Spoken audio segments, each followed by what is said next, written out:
If you've ever heard of the developer Eutechnyx, it's probably because they made one of the worst reviewed games ever made, Ride to Hell Retribution, which has a whopping 16 on Metacritic, making it to this day the second worst game ever made in Metacritic history since they began in 1999.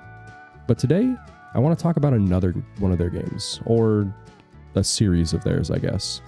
Big Mutha Truckers. And that's truckers, not truckas, like I've said every single time rehearsing this script.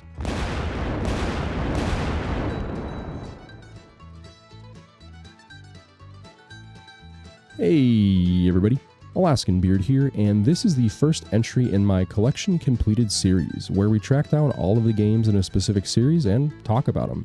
And today, we're talking about Big Mutha Truckers. I first encountered this game as a kid, probably around 2003 or 2004, a bit after it came out, and I couldn't tell you why, but when I saw it in Blockbuster, I just had to rent it. And actually, I could tell you why. It's because I was almost a teenager and there were women on the front. Was it any good? I don't really remember, but I don't think so. I would have been 10 or 11 at the time, and things like taking out loans and running a successful business would have been pretty foreign to me, but despite that, this game stuck with me all these years, so a while back I decided I'd buy all the games in the series and check them out. Before we start talking about the games themselves, I want to explain the criteria for the Collection Completed series. Almost anything can be a collection, from a series of games to a publisher's whole catalog to a console's entire library. It can be as big or as small as I think makes sense, but I'm obviously going to try and avoid things with only one or two games unless they're super interesting. The only real rule for the series revolves around console generations. I need to collect a version from each console generation, so if something came out on PS2, for example, PS3, and got a remaster for PS4, I would have to buy all three. I'll also be buying games for the console I collect for in that specific generation. I don't buy multi-platform releases for everything. I have a specific console in each generation that I buy for. So PS1, PS2, Xbox 360, PS4, and PS5 in all their respective generations. The only exceptions that are going to be made are if I find out there's a major difference between them, like if there's a Wii version that uses motion controls, like Dead Space does. It's not Dead Space proper, but it's still like the Wii version of Dead Space. It is a completely different game from the rest of the Dead Spaces, and that happened pretty often. So I would end up buying the PS2 and Wii version, for example. So what's in the Big Mutha Truckers collection? Well, there are 4 games in total, 3 versions of the original release, and a single prequel. It's definitely a sequel, and pass me as an idiot.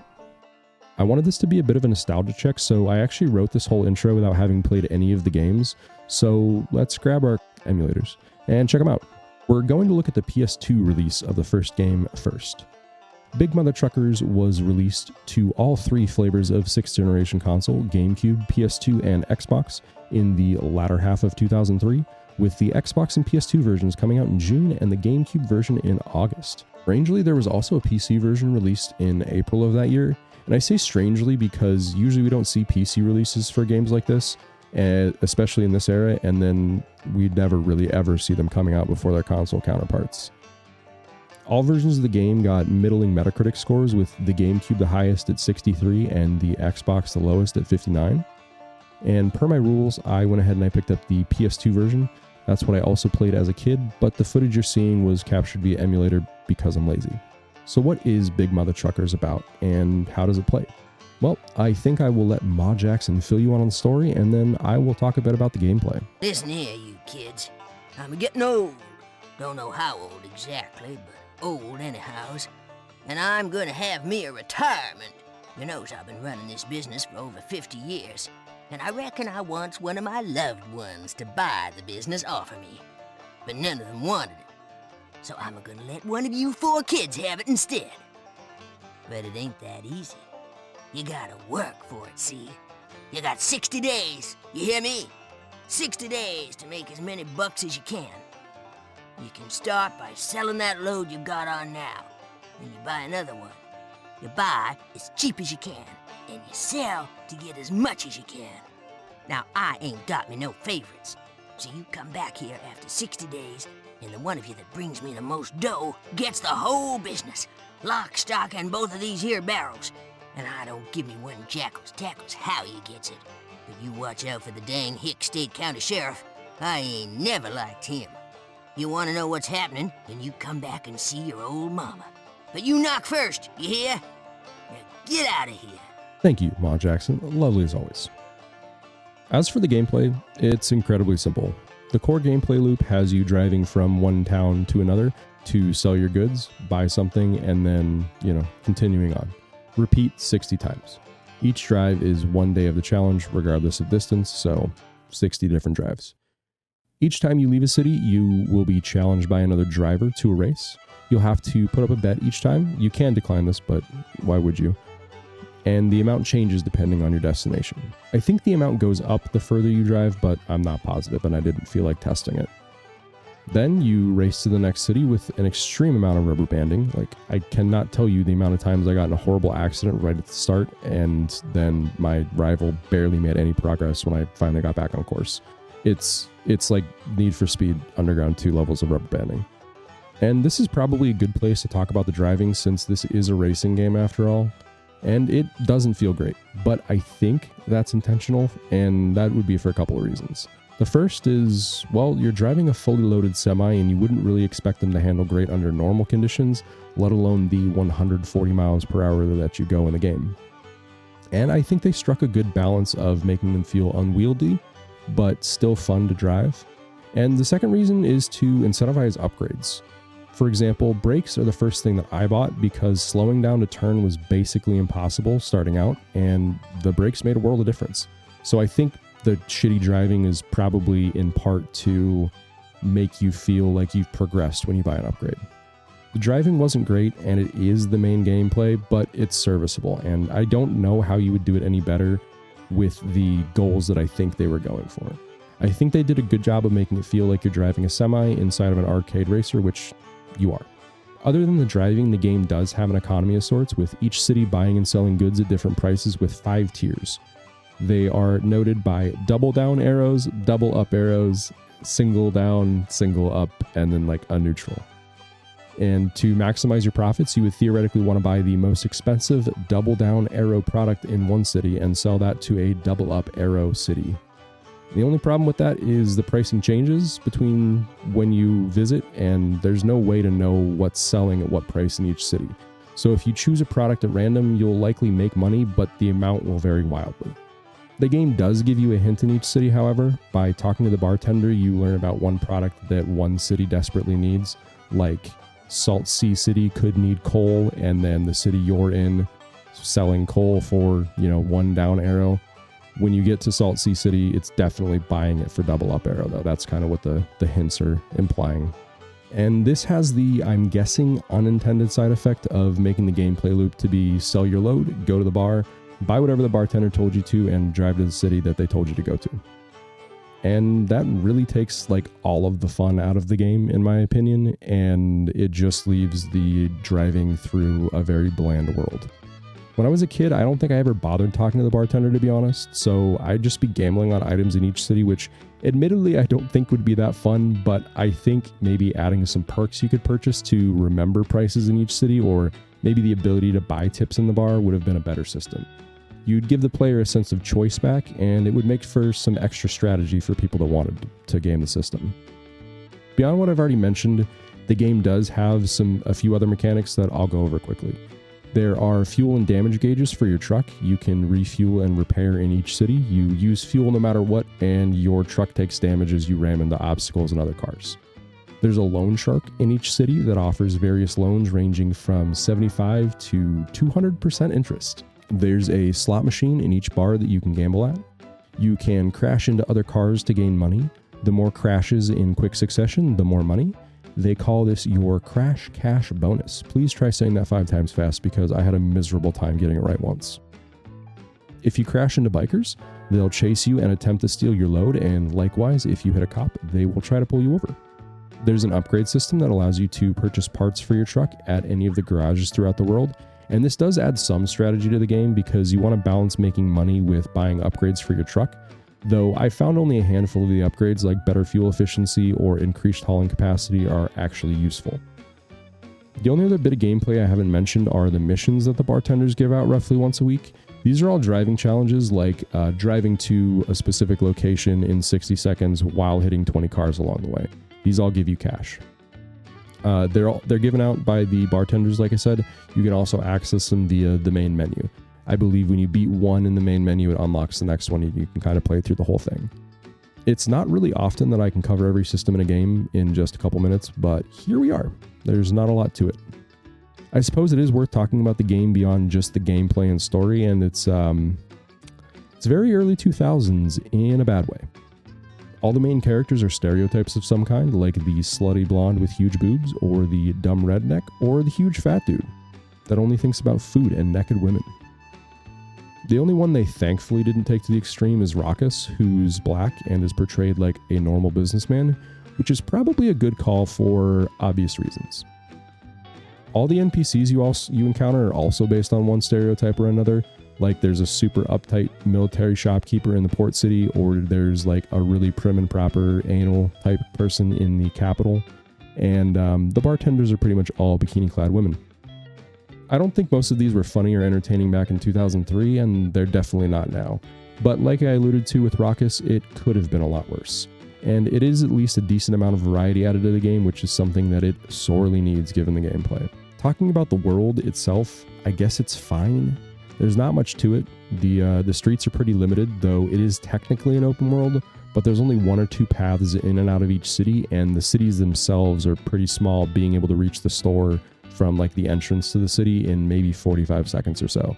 They did give each city a unique feel though, like the port city having steep hills you could fly off of a la San Diego, or the futuristic looking capital city. And as far as the graphics, everything is, 480i from 2003, so it's fine. It doesn't do anything all that good or that bad. It's serviceable. If you couldn't tell by my commentary, I was pretty disappointed coming back to this as an adult, which is purely a nostalgia thing and not a reflection of the game. The game is well capable of being disappointing on its own with its utterly boring gameplay. Like seriously, if I wasn't playing this for a video, I wouldn't have made it past a week in-game. It's shocking how boring the game is. This game is an interesting window into the crass humor of the 2000s, but that's about all it's good for. The next version of the game I want to talk about is the Game Boy Advance release, which along with the DS version was released a full 2 years later in November and October of 2005. This is after the sequel came out, by the way. I honestly have no idea how long a mobile port for a game like this would take, but it seems like development of the mobile port might not have started until after the release of the console version, which seems odd to me. I feel like most mobile ports are developed in tandem with their console releases, especially when they are handled by another developer. Yeah, Eutechnyx didn't even make these mobile ports, and they still released 2 years later, so I'm really not sure what the logistics would have looked like, but it seems like it was handled poorly. The developer for both ports, DS and Game Boy, was Raylight Studios, who appears to specialize in handheld ports of games, having released 5 GBA games before working on big Mutha Truckers. And while they didn't do it exclusively, it also looks like they specialized in racing games, much like Eutechnyx did. On paper, it sounds like this should have been a good port then, right? Aside from the lackluster source material, of course. So, was it? Actually, yeah. To be honest, I was fully expecting some kind of minigame collection maybe, or managing the trading aspect with driving cutscenes or something like that. But it's a full-fledged one-for-one port, driving and Mod Jackson included. I think the only thing's missing is the soundtrack from the PS2 version, which is pretty much all licensed tracks. It's not in the GBA version. I personally didn't really play racing games on my GBA, and I can't think of many 3D games either, so I don't really have a good frame of reference. I am aware of ones like Driver 3 though, which if you're interested in weird handheld ports for some reason, Mini-Me has some great videos. There's a link in the description to his Driver 3 one. While this isn't as technically as impressive as Driver 3 is, it's still really good, with my only complaint being the controls, but really that just comes down to having to use a D-pad to steer, which would have been a problem no matter what, right? Because that's the only input for directions on the Game Boy. The graphics are totally passable, there's music, and like I already said, the gameplay is pretty much exactly the same as the console counterpart. I was actually really impressed with the work Raylight did, and I'm expecting the DS port to be just as good.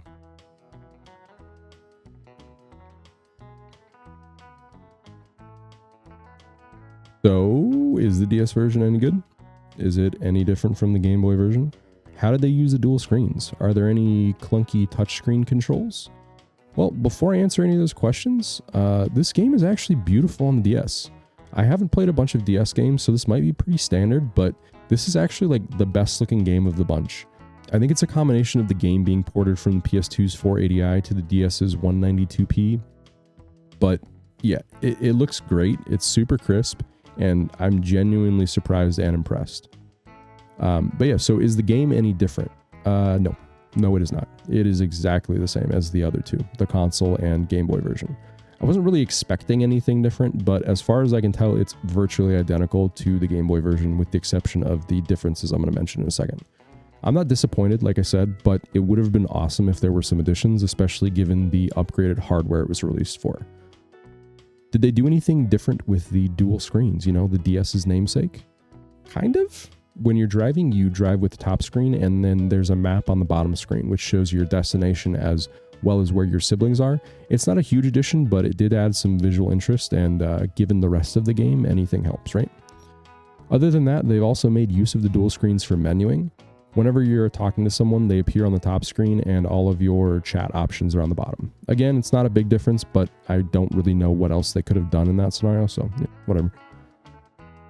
And yeah, there's no clunkiness. You can use the touchscreen if you want, which, is clunky, IMO, but everything is perfectly serviceable just using the D-pad and the, face buttons. I do wish they had done more with the two screens, but I'm not entirely sure what else they could have done, unless they added or changed the game in a significant way, like maybe if they had added mini-games. Overall, I'm pretty impressed with this port. I think they made the best of the source material, and it really does look good. And now it's time for the last game in the collection, Big Mutha Truckers 2. Like the original, BMT2 was also developed by Eutechnyx, no Raylite Studios or third party here, and it released in August of 2005 to somewhat negative reception, garnering an average of 48 on Metacritic across all three platforms, Steam, Xbox, and PS2. And the game is surprisingly good, at least in comparison to the first one, which is really odd given the critic ratings. But I guess people's standards must have risen in the 3 years between the games. I don't know. But really, this game is a lot better. The graphics are better, the gameplay, both driving and shopping, have been upgraded, and the map as a whole is a lot less barren. Now, I don't disagree with the scores it was given. The game isn't anything special or even good, but I'm just surprised that the same publications that gave the first game an average of 61 could pan this release as poorly as they did. But enough about the critics, let's talk about the game. It seems like after you bought the business from your mom, she thought she could pull one over on the IRS, and just like they got Al Capone, they threw her in the clink, and she has asked you to get her out. But this isn't a prison break type of game, oh no. Ma Jackson is much smarter than that. She wants you to bribe enough jurors for her to be declared not guilty, and you of course do this by trucking across the state, buying and selling goods in each city you visit. Pretty much the same gameplay loop as the first one, and then change, I guess. I'll call the handheld versions change. The core gameplay loop hasn't changed at all from the other games. You're, like I said, racing from city to city, buying low and selling high. But they've made a lot of tweaks and improvements that make this feel like a solid release in the franchise, and honestly, it's not a bad note to end on. And really, they've overhauled pretty much everything in some way.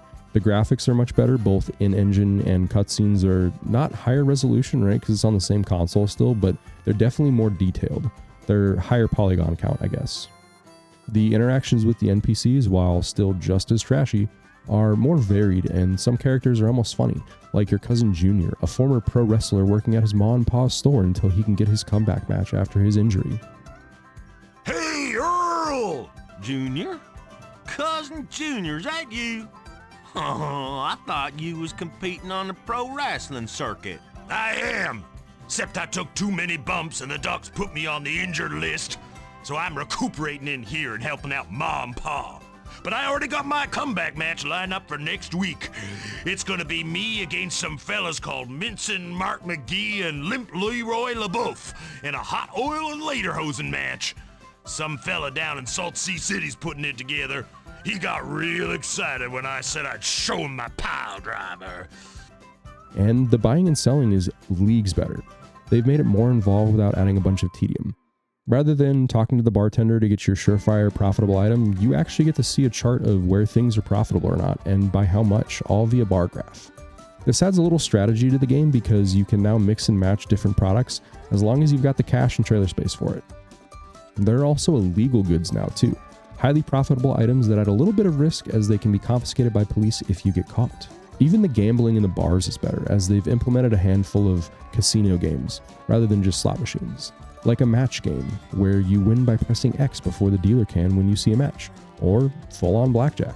They also added a lot to the driving portions of the game, both visually adding buildings and architectural features like bridges outside of the cities, which is something sorely lacking from the first game, but also with smaller objectives like these hobos that you can pick up. You have to drive straight while they walk across your trailer, and once they reach your cab, you get some money. Or the UFOs that attack your truck, making you swerve to stay out of their beam. I'll also mention the race challenges from the other truckers are gone, and they've been replaced with 3 different time trial difficulties, each offering a bigger multiplier to your total cash earned, as well as a $5,000 bonus. It's definitely less gameplay wise, but I enjoyed the change personally. Really, compared to the first game, the only downgrade might be the driving, and this is probably just subjective, but they made the driving more arcadey. Like, the truck is still not super maneuverable, and it carries a ton of weight and momentum, but I feel like it's a lot less punishing and it's easier to control overall. I can totally understand this change was probably made to make the game more accessible, but given the rating upgrade from teen to mature, I don't really think that justification would hold up, and I can't think of another good one. The driving isn't any worse than the first game, but it's definitely less enjoyable for me. Overall, Big Mutha Truckers 2 still isn't a good game, not by a long stretch, but it is far, far better than the first one.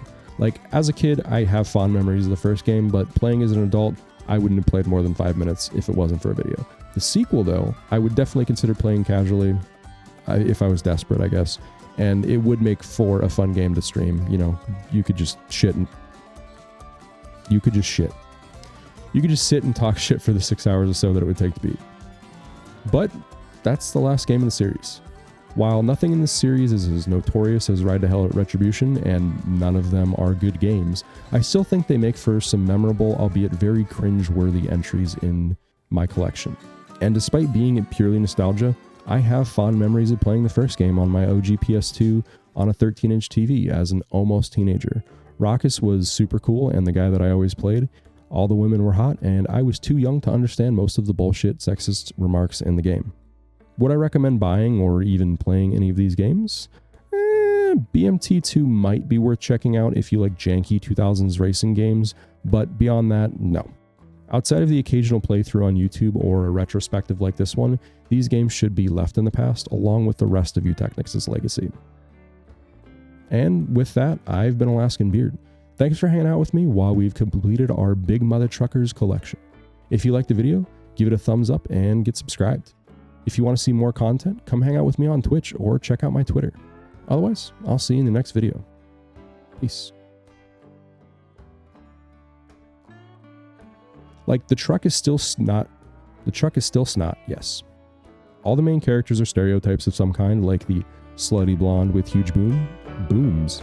Yes, the slutty blonde with huge booms. She's got large shotguns.